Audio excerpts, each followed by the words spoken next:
primetime news show called The Left, Right and Center. She's reported from Pakistan, Afghanistan, Iran, China, Tibet, Africa, and many more parts of the world. She's reported extensively on Jammu and Kashmir, winning the prestigious Ramnath Goenka Award for her coverage. Her first book, The Left, Right and Center, The Idea of India, was published in 2017. Nidhi, I'll leave you to take that. Thank you. Thank you very much, everyone. It's a packed house. And once again, thank you to all of you for inviting us. You guys have done a terrific job with organizing this conference, and it's great to see all of you again. Well, Manish Sisodia comes from a party that is actually the true disruptor in Indian politics, since disruption is what the theme of this conference is. A little over 5 years ago, the Aam Aadmi Party was founded. I think nobody could predict the kind of phenomenal success that they had in Delhi, winning a thumping majority after a sort of false start. And it's been interesting to track the Aam Aadmi Party's political graph as well, because you've been surrounded by much controversy. You've also seen this sort of adversarial role with the centre that continues. But we've also seen, I think in the last year or so, or maybe 6 to 8 months, a kind of a new avatar of the party leadership, where there seems to be less noise and perhaps an effort to concentrate on the issues on the ground. And so you see, I think, a distinct change, whether it's on their social media platforms and elsewhere. There's a lot that the AAP is doing in Delhi. There's a lot that they're also being criticized for. So it would be great to hear from Manish Sisodia today in this keynote, and then to take your questions later. Manish. Thank you, Nidhi.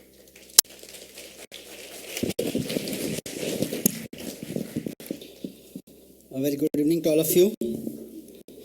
I am very happy to deliver this keynote address today here as Deputy Chief Minister of Delhi, and of course as an Education Minister of Delhi. So before I start, okay, I can see this here also. Before I actually start, I wanted to show you a picture if the person who is operating.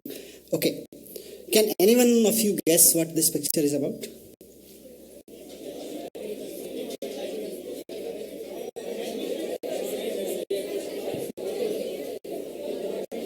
Sorry? Job interviews. Okay. One is job interview. Okay, I'll take one from each column. So here, college admissions. Okay. School admission. Anyone from there? Okay. Rajinikanth movie. Oh my God. I'm sorry, Mr. Kamal Hassan is going to join all of us after my session. So anyway, we must be preparing for that. Let me tell you, someone guessed rightly. This is a queue of parents standing outside a private school to get the admission form early in the morning. It might be around 2 o'clock, 3 o'clock, 4 o'clock, or whatever. So this is the reality of Indian education system, especially when we are working in Delhi. People come up early in the morning, they line up to get a kindergarten admission form for their children to get a good school admission. This site, as rightly someone observed, I mean, yes, I asked, but since I'm going to talk about education, one can easily guess that this is a line of parents. And it's not about Delhi only, it's throughout the country. Largely in major cities, it is the reality. Let me tell you, and many of you know, that India has we have done a great work on education since independence. We have created several public institutions, like we have got IITs, we have got IIMs, we have got AIMS, and so on. There are so many. All these highly professional institutes produce best of the best professionals. But these institutes just cater 1 to 5% of the population. This is the reality. And your access to these high-profile institutes be it IIT, IIM, AIMS or whatever. It depends on, it is determined by how many of such lines your parents actually stood by and were able to get the forms for your admission. When you sit in Harvard here, it's not because you are sitting because of you only. Many of your parents must have been queued up in the lines early in the morning at 4 o'clock, and then they got a form when you were a kid. You were only a kid, just maybe 3 years old. Your parents must have gone and lined up to get a form, and then they got it, maybe by chance, or maybe by money, or maybe by some big connection. Everything happens. So this is the reality. So, what do you think? What happens to the, if I say this is for 5%, what happens to the other 95% of the city, of children who do not get admission into these big schools, good schools? Let me show you another school which works for the remaining majority of the children who attend. This is one of the government school in Delhi. This is in Delhi, gentlemen, ladies and gentlemen. This is not from the rural part of the city. Then there are this, you can see these pictures, bathroom, stinking bathrooms there, broken glasses, tube lights hardly functioning. So all these things are there. So this is the reality of education for 95% of the India. Same with Delhi. I'm not saying Delhi is a better place. Delhi was a better place. Same is true if I come to healthcare, because I have been invited to speak about education and health by Delhi government. This is a high-ended private hospital. Again, limited to maybe 5% of the population. If I go to next slide, and this is the hospital available to 95% of the people in Delhi. These are the ground realities. Overcrowded hospital, poor quality infrastructure, again long pendency for surgeries, long queues for this thing. So if I say that system has been working only for 5% of India, I won't be wrong to say this. These pictures speaks a lot. We have been able to provide world-class education and health facilities to 5%, but for the 95% we have failed to provide it. The country is not going to develop until 100%, until health and education system is provided to all 100%. We can't develop. We can give best professionals out of these 5%. Our professionals can come to Harvard. Our professionals can come out of those schools, can come to best of the best cities, best of the best companies, but just limited to 5%. India can't develop. India can only develop if we arrange health and education for all 100%. Then only we can develop as a nation. It depends on quality of its own human resource. It depends on the health and education facilities to all. What will the country do with the tax breaks and investments if there are less educated, less healthy, and less skilled population? 95% population is less healthy, less educated, less skilled. Can we make our country really grow? I feel no, we can't. Our party, as Nidhi introduced, formed the government in February 2015 with education and health, the two priority. Before our government, as you can see on the slide, the budget for education was 700 million. We came into power in 2015. So my first budget, I'm the finance minister also, we doubled the education budget in year one, and so far it has been 1.5 billion or 1.7 billion. It's almost 25% every year of the total budget of Delhi. Delhi government is the only government who is spending 25% of its budget, total budget on education only. And we are not only spending, we are not just parking, we are spending it wisely in different fields that I'll share very quickly. In the first year, how we are spending, I'll tell you. In the first year, we concentrated on improving the infrastructure of schools, as you have seen, that how 95% of the India and 95% of the Delhi students have been studying in government schools. So we focused on, my first focus was on infrastructure development. When I went to schools, I found 150 students sitting in a classroom. Even God becomes a teacher, God can't teach these students in a classroom. We can be happy.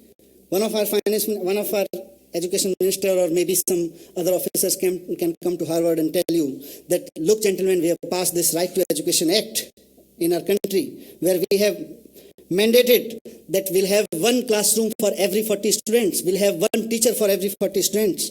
But the reality is, when in 2015, 5 years after passing the Right to Education Act, we were having 150 students in one single classroom. So I focused on infrastructure.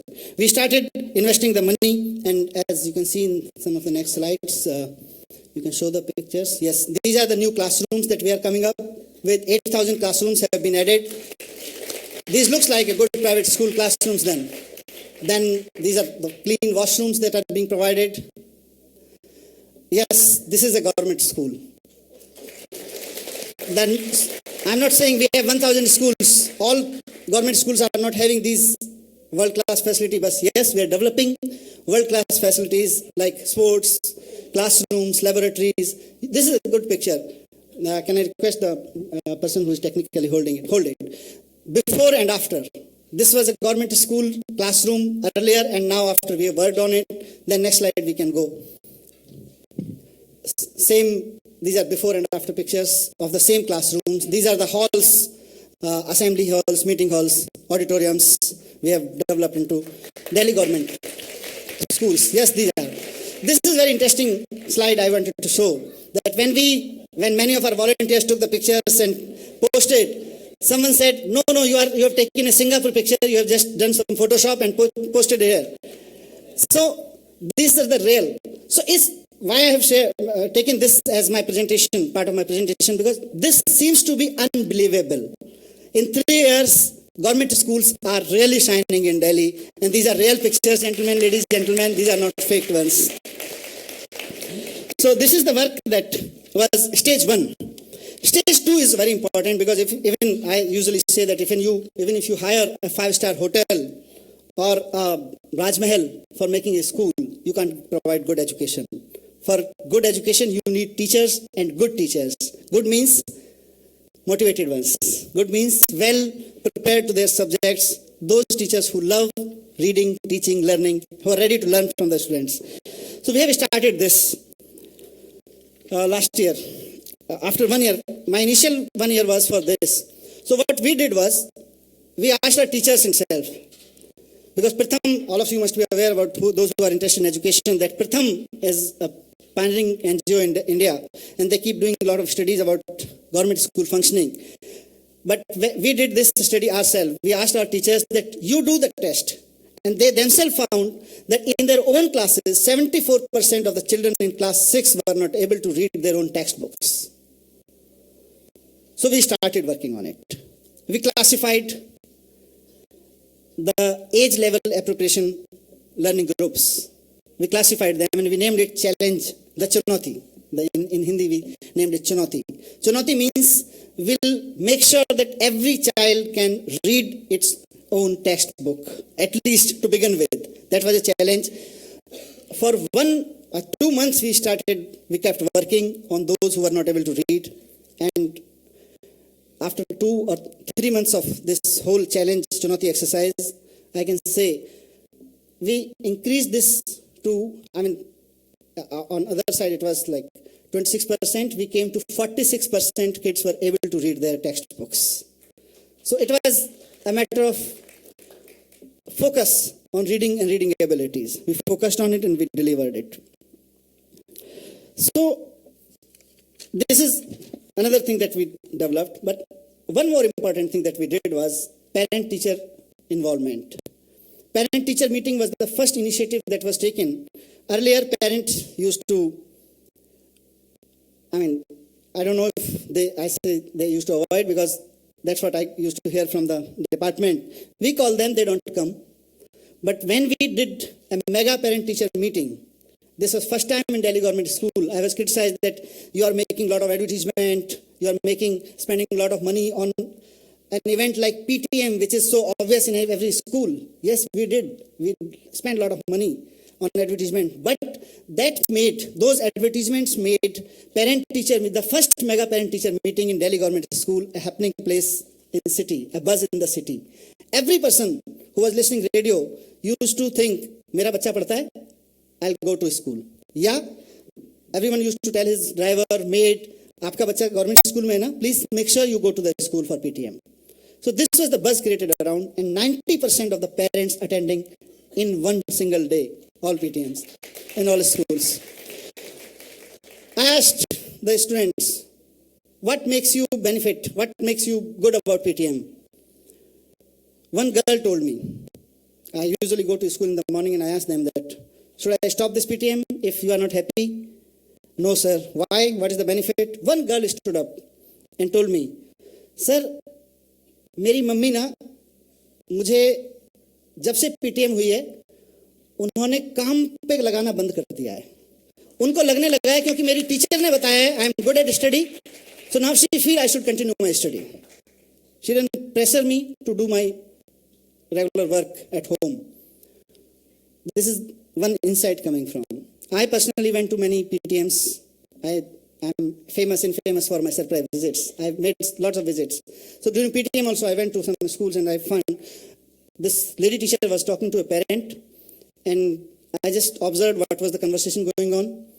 After some time this teacher realized that I'm standing, as the minister was standing there, she stood up, she started crying. Young lady teacher. I asked what happened. She said, sir, first time I am realizing that how wrong I was. I asked her what happened. Quote unquote, she said, I used to think that parents of these students are nalayak one. They don't care of their kids. But now when I'm meeting these parents, I find how can they take care of their kids? This parent whom I was talking, this is quote unquote, this parent whom I was talking, he cleans the cars early in the morning at 5 o'clock. He takes a duster from his home, goes to clean the cars. At 6 or 7 or 8, he comes back. He goes to Sabzi Mandi, buy vegetable and sell them throughout the day. How can he take care of his kids? It's me who has to take care of his kids. This is the transformation that took place. Through PTM, I never thought of these outcome of the... Another thing that we did was school management committees. RT Act came in 2011. We made sure that elected members, the school management committees are formed and all the members are duly elected. Now, for last 2.5 years, these elected SMCs are working like left, right, center in a fantastic manner. Just to give you a quick example, in one SMC, I found, someone told me, that these SNC members came, they found that teachers used to bunk the school. They used to run away from the school just before closing or maybe midway. So these SNC members came to the gate. They prepared a roster for everybody. There are 12 parent members. They prepared a roster for themselves.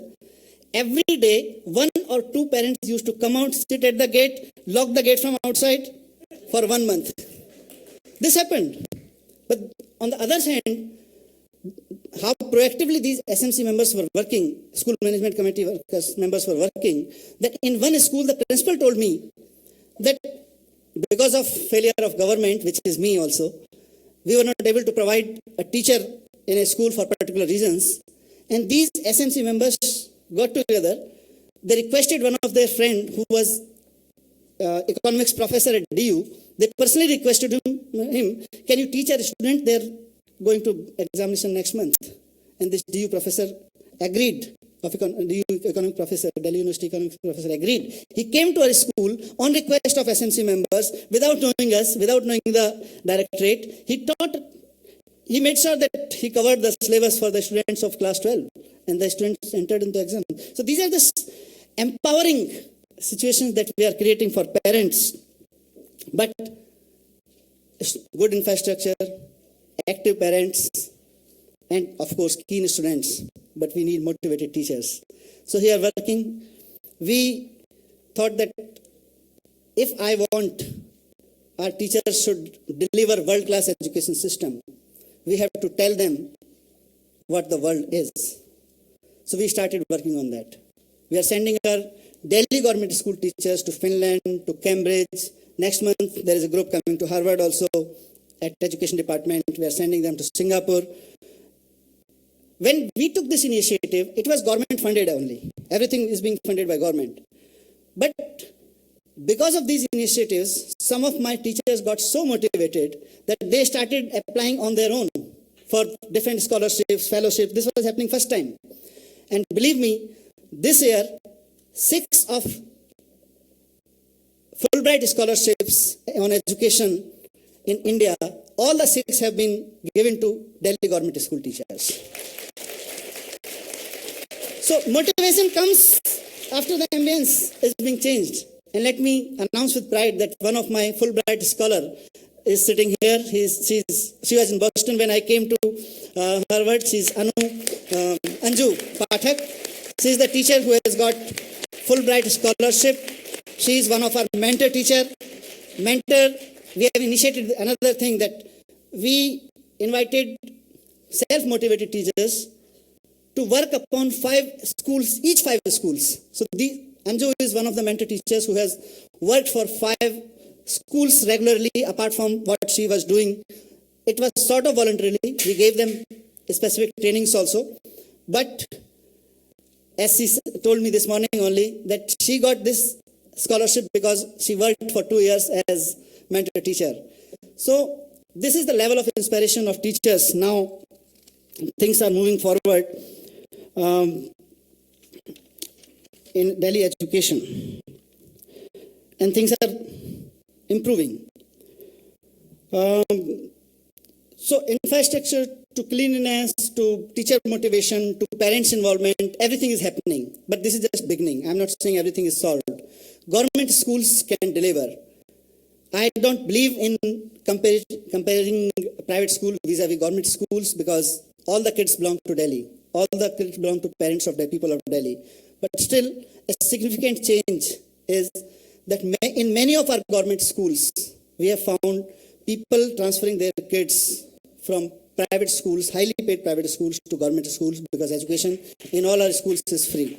That's a thing that we actually dream of. We have 16 lakh students in our government schools and we have 10 lakh students in private schools. I personally visualize a day when Delhi government schools are capable to handle all the 26 lakh kids of Delhi, from entire Delhi. Then if some parents want to send their kids to private school, fair enough, we don't have objection. But as a government, we should be ready enough with quality school system, quality infrastructure, well-motivated teachers to welcome each and every student. That's the target that we are working upon. Coming to health. This is the first year of health. I mean, as I said, that condition of India's public health system is equally, it's like education itself. So before I come to health, actually, I wanted to have a question again, especially for the students who have come from India. How much health insurance premium are you paying here as in a semester? How much? 5,000 rupees or dollars? $5,000? Okay. In student, I'm asking about students studying at Harvard, they are paying 5,000 or per year, 5,000 not rupees but dollars. It's huge amount. Can you imagine any Indian ordinary family can afford this there while way back in India? No, it's not possible. So we don't need insurance, we need assurance. Medical problem of the country, health problem of the country cannot be solved through medical insurances. It can be solved through health assurances. And for last 3 years, our government, we have been trying to solve this problem with this 3-tier health system that we are developing. One is much talked about, Mohalla Clinic. Mohalla Clinic is revised version of primary health centers that earlier government used to establish, but is a systematic version of the local physician, local private physician that used to practice in our neighborhood, who used to charge us maybe 200, 500 rupees, 50 rupees, but used to give us at least good services there. So this is the first upgrading hospitals. I just got a picture for you that we can come to Mohalla Clinic straight forward. Yes, this is the Mohalla Clinic. Very small, very cozy kind of infrastructure, but AC. This is air conditioned. Inside, you can see, you can go to the next slide. You can meet MBBS doctor, fully professional with polite attitude. This is the condition of the service. You have to be polite enough. Then you get free medicines. You get free tests. 200 kind of tests are free inside Mohalla clinics. At present, 160 Mohalla clinics we have set up. We have planned and almost stage is set up for another 1,000. And then just to add to this, we have 1,000 schools in Delhi government. We have planned to set up one Mohalla clinic in each school, especially for the kids and teachers. That's apart from this 1,000. So that we can keep a record track of the health sector of the students. Then we can go to the next. Yes, this is interesting figure. The average cost of building one primary care center before we came to power was $700,000. One Mohalla clinic is built only on average of $20,000. So this is the big change. That was not functioning. This is functioning. The average operating cost to the government for consultation at traditional government hospital is $15 per patient to the government. We are not charging, or everything is free. In Mohalla clinic, it is less than $2. So if I send, so that's very important because all our hospitals are flooded with, most of the time, with requirement of general physicians. If general physician is, and we are spending $15 there. If general physician is sitting in Mohalla clinic at $2, so that's the saving. That's the medical assurance to the nation, to the people of Delhi. And we have successfully been able to deliver this. Then quickly I'll come to this thing that how, we can go to next slide then. There's no next slide then. Okay, thank you. Thank you. You see why I said all this, because many times people tell me, you are working in health, you are working in education, there should be a cost. If you make everything free, then there should be a cost, people should be taking care of cost. No. The principle of Aam Aadmi Party government that we are working with is that if you are collecting taxes from the people, you are not collecting these taxes just to have big kotis and banglas and make big plans. The primary duty is to provide healthcare and education to all your kids. Then only you can create, then you can only talk about the development of the nation. What we need some complicated scripts, policy perceptions. I personally feel no policy making. Policy making is not a rocket science. It requires honest intent to find creative solutions, and that's what we have been doing in last 3 years in health and education. Just to quickly wind up, especially in education, after giving up good or taking off the project of good infrastructure for Delhi government schools, good training facilities for all teachers, good ambience, good dignity for parents and students, we are now entering into core of the education. This core is the content. I usually say, it may be a passing remark, but all of us have passed some examination in our school days. And if we have attended the classes, just recall that, if I may be wrong or right, you may just judge that. Maximum time what a teacher is teaching in a classroom in our country does not depend on the learning outcome that is set for that topic, but it generally depends on the questions that were asked 5 years back in the examination. So the driving force of the teaching in the classroom is not the learning outcome. The driving force are the questions that were asked during last 5 years question papers. So we are changing the entire evaluation process of Delhi government schools.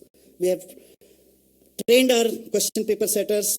There were a lot of resistance because there is a lot of, okay, just give me 2 minutes. Yeah, examination period. We did this, and when I was talking to my teachers who set papers, I was telling them that, look, we have to look for the outcome. How? So I just gave them a quick example that every time you teach the student, banana have calcium, proteins are found in these items, in these food items, you get this nutritious value from this food item, and you make them rote learning, and you take an examination at the end of year, or maybe assessment at the end of 3 months, and you ask them, what is banana for? Where do you get protein? Where do you get all these things? Fair enough, a student writes, he or she passes. But all of you sitting here, how many times we actually practice what we are eating? What are we having? What kind of nutritious foods we are having? No, we don't. Because वो तो examination देने के लिए पढ़ा था ना, जिंदगी में करने काम आने के लिए क्या पढ़ा था? So I told them that, look, can we start some evaluation like, I asked the student, what you had in breakfast this morning? List 1, 2, 3, one item. What was the nutritious value that you got from that food this morning? So the response I got from the papers, one of the intelligent paper setter teacher was, sir, वो तो ठीक है, but इससे सबके answers अलग-अलग नहीं आएंगे. मैंने कहा आएंगे. So that's fine. But sir, फिर उनको numbers कैसे देंगे? So because numbers देने हैं, इसलिए don't care about the evaluation, assessment, just make them rote learning, give them a certificate, even if they can't use the information for their entire life. So we are changing this examination system, and one most happy thing that we are doing in government school is happiness curriculum.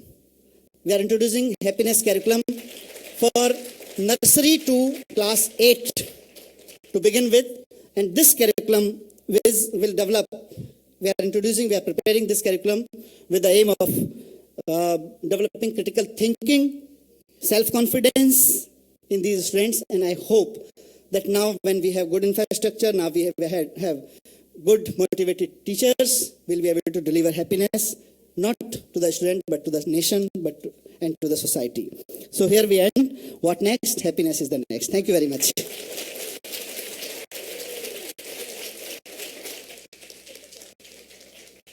Thank you very much to Manish Sisodia for that rather detailed presentation on what the AAP government is doing in Delhi with health and education.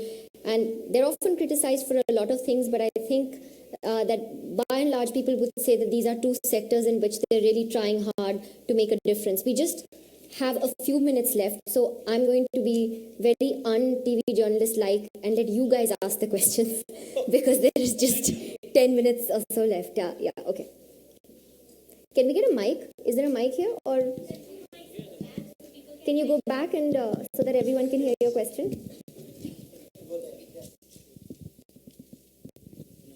Sisodia sir, if you can hear me well, you went to Finland to eat an ice cream, and for 3 days it ran on the channels.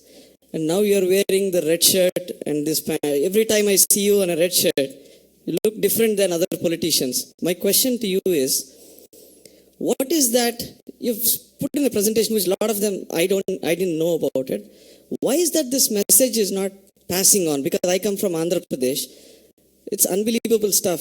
But कुछ तो गड़बड़ है sir आपके और media के बीच में. क्या है सर वो?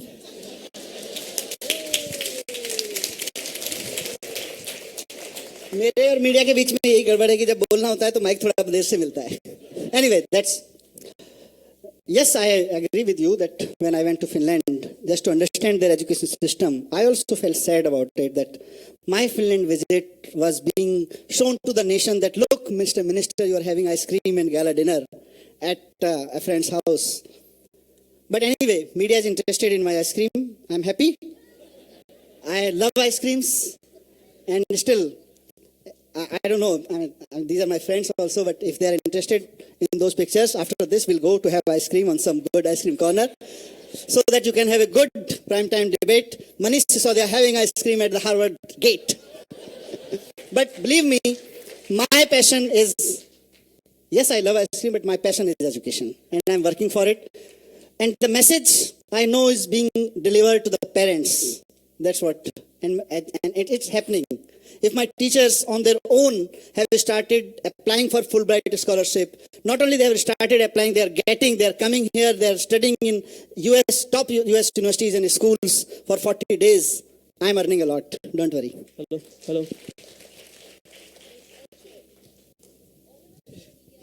Question here, Yes, sir. I agree. Manish Sisodia, sir, question here. 1 second, there's a question for this gentleman and then you. Yeah. Okay. Okay, I hope you can all hear.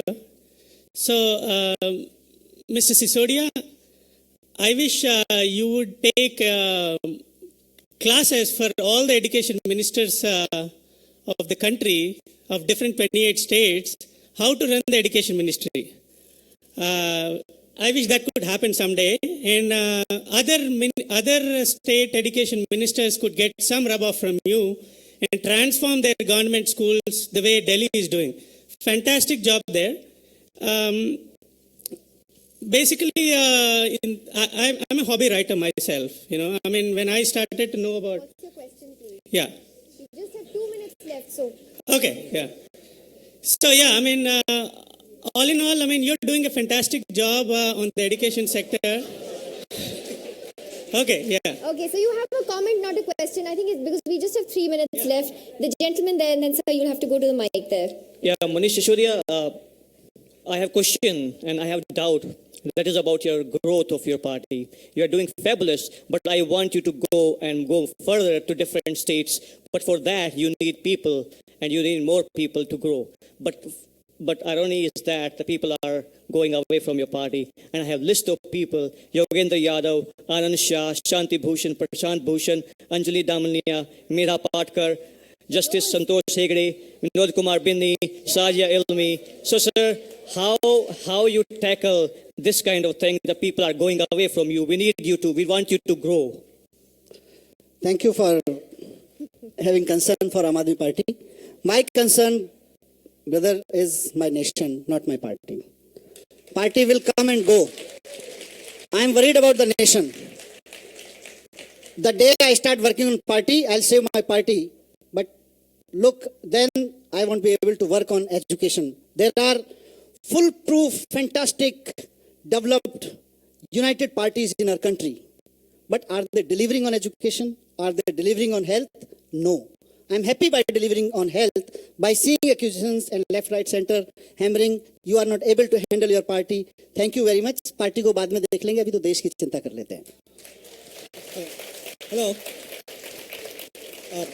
My question is in continuation of that question only. Sorry, I am, hello, 1 second. You cannot just grab the mic and ask a question. I'm really sorry. The gentleman there in the grey hair. One quick comment I want to make about this gentleman who made this classes for other. You see, democracy has its own beauty. If one minister like me is working in one state, the beauty of democracy is that people in other states will definitely be demanding to their ministers. If not today, then tomorrow. And if they don't deliver, they will change the ministers. That's the beauty of democracy. So let's believe on democracy. Democracy will take its own way. Hello. With EVMs that work, right? Yeah, with EVMs if they work. Hi, Mr. Manish. I have two small questions, one on this education and another on this health area. So one is the dropout rate of SC and ST students, especially in middle school and high school, is very high all over the different states. So did you find any difference between the dropout rates when the old system was in place and the new system is in place, and how much was that? And the second question is about your last slide about this reduction in the amount. So it is a drastic change from 700,000 to 23,000 for the constructions of a medical clinic. So how could you achieve that much difference? Because it is a drastic difference between the construction cost as well as the maintenance cost of that. We are using the latest technology. And latest technology in construction business allows us to construct a good Mohalla clinic, fully AC, functional, within that cost. I don't know how they were building those, but now we are building. And then you can come to Delhi and I'll take you to some of the Mohalla clinics that we are developing in this cost only. All right, I'm really sorry, we're out of time completely because the next session is due, and I will let you mob Manish Sisodia separately. About what was this about? Sorry. Yeah, dropout. Sorry, I'll just conclude this. Last 1 minute, yeah. You see, we have to understand why the dropout is. Because we introduced a lot of things in haphazard manner. We copied and pasted this no detention policy without doing any preparation. So as a fallout of this, there is failure. There is not, learning is not happening. Then there is dropout. So we have to check those. At least in Delhi, I'm not facing that much problem about dropouts, and we are taking care of in different sectors, in different manners. Thank you very much. Thank you very So much. thank you very much. I invite all of you to work with Delhi on education. Thank you very much. Thank you so much, Manish Sisodia ji and Niji, for doing such a fine job of moderating. We do have something for you. Please hold on.